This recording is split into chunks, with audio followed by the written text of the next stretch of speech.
প্রতিদিন একই রকমের খাবার খেতে কারোরই ভালো লাগে না। রান্নাটা যদি একটু ভিন্নভাবে করা যায় তাহলে স্বাদটাও কিন্তু অন্যরকম লাগে। হ্যালো এভরিওয়ান, আসসালামু আলাইকুম। সকালে ঘুম থেকে উঠে এই যে রুমটা ভালো করে ক্লিন করে নিয়েছিলাম। তারপরে সকালের নাস্তায় ছিল ভুনা খিচুড়ি। নাস্তাটা শেষ করে দুপুরের জন্য রান্না করতে চলে আসি। তো সাবিদের পাপা বলল কিছু আমড়া কেটে দিতে। আমরা এই যে আমি মরিচ দিয়ে ভালো করে মাখিয়ে নিচ্ছিলাম। কাসুন্দি দিলে হয়তো আরও বেশি মজা লাগতো। তো কাসুন্দির বোতলটা সাবিতবাবু বেলকনি দিয়ে নিচে ফেলে দিয়েছে, তো কিছু করার নেই। তো এই যে আমরা খাওয়া শেষ করে রান্না করতে শুরু করে দিলাম। আমি আজকে বেগুন দিয়ে ইলিশ মাছ দিয়ে রান্না করব। তো বেগুনটা আমি একটু অন্যভাবে রান্না করব, তার জন্য যে মশলাটা ভালো করে কষিয়ে নিচ্ছি। আমি এখানে 2 রকমেরই মরিচ দিয়েছি এবং বাকি মশলাগুলো দিয়ে মশলাটা একটু ভালো করে কষিয়ে এর ভেতরে ইলিশ মাছগুলো দিয়ে দিয়েছি। এখন আমি ইলিশ মাছটা মশলার সঙ্গে ভালো করে নেড়েচেড়ে মিশিয়ে মশলার সঙ্গে মাছটা এখন ভালো করে কষিয়ে নিব। এই যে আমি নেড়েচেড়ে ভালো করে ঢাকনা দিয়ে এখন মাছটা কষিয়ে নিব। মাছটা কিন্তু এই যে কষানো হয়ে গিয়েছে, এখন আমি মশলার থেকে মাছটা তুলে নিব। ওই মশলার ভেতরেই বেগুনটা এখন আমি ভালো করে কষিয়ে নিব।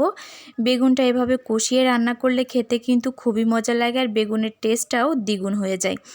এই যে দেখতেই পাচ্ছেন বেগুনটা কিন্তু ভালো করে কষানো হয়ে গিয়েছে। এই পর্যায়ে আমি পরিমাণ মতো পানি দিয়ে দিব।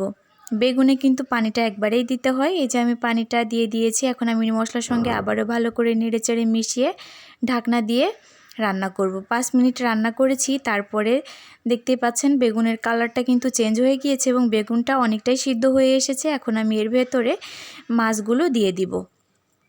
মাছটা দিয়েও আমি একটু বেগুনের সঙ্গে ভালো করে নেড়েচেড়ে মিশিয়ে আবারও ঢাকনা দিয়ে রান্না করব। বেগুন রান্না করতে কিন্তু একদমই কম সময় লাগে, একদমই বেশি সময় লাগে না। দেখতেই পাচ্ছেন বেগুনটা কিন্তু রান্না হয়ে গিয়েছে। আমি একটু নেড়েচেড়ে নিয়েছি, তারপরে চুলাটা বন্ধ করে একটা পাত্রে নামিয়ে নিয়েছি। দেখেন বেগুনটা কতটা বেশি লোভনীয় লাগছে আর খেতে কিন্তু অসম্ভব মজা হয়েছিল। এখন আমি সাবিত বাবুর জন্য একটা সবজি রান্না করব। তো আমি এই সরিষার তেল দিয়ে একদমই কম মশলা দিয়ে এই সবজিটা রান্না করব। তো তার জন্য আমি এখানে মাছটা আগে ভালো করে ভেজে নিয়েছি। মাছটা ভাজা হয়ে গেলে ওই তেলের ভেতরেই আমি মশলাটা দিয়ে দিয়েছি। মশলাটা দেওয়া হয়ে গেলে আমি গুঁড়া মশলাগুলো দিয়ে দিয়েছি। মশলাটা ভালো করে কষানো হয়ে গিয়েছে। এখন আমি ফুলকপিটা দিয়ে দিয়েছি। আমি এর ভেতরে ছোট একটা আলু দিয়ে দিয়েছি। এখন আমি সবজির সঙ্গে মশলাটা ভালো করে মিশিয়ে নিচ্ছি। দেখতেই পাচ্ছেন নেড়েচেড়ে ভালো করে মেশানো হয়ে গিয়েছে। এখন আমি এর ভেতরে কষানোর জন্য পরিমাণ মতো পানি দিয়ে দিয়েছি।